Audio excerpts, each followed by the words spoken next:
Oo, anong balita? Grabe pala yung kapitbahay natin. Tapos yung mga nag-aaway dun. Galit na galit yung magulang nila. Tapos ang daming sinasabi. Hindi, basta may nabalitaan ako dun. May inano daw yung ng anak ng Tapos basta ang daming sinasabi. Tapos umaawat yung mga kapatid. Tapos ang daming yung tapos yung tapos yung grabe pala. Tapos yung nanay, kaya pala nagalit yung nanay. Grabe, awat-awat ng mga lalaking mga kapatid ng bata. Dahil sa ganun, nag-away sila. Tapos, grabe, ang babaw nung nila eh. Tapos may kwento pa ako tapos, tunay na istorya. Kaya pala galit na galit yung nanay. No. Kasalanan ng anak ng sa nanay. Tapos,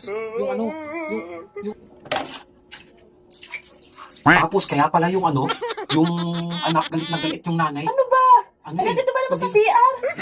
Hindi, tatapusin mo na sana yung storya eh. Tapos yung nanay, ganito. Kaya pala galit na galit yung nanay.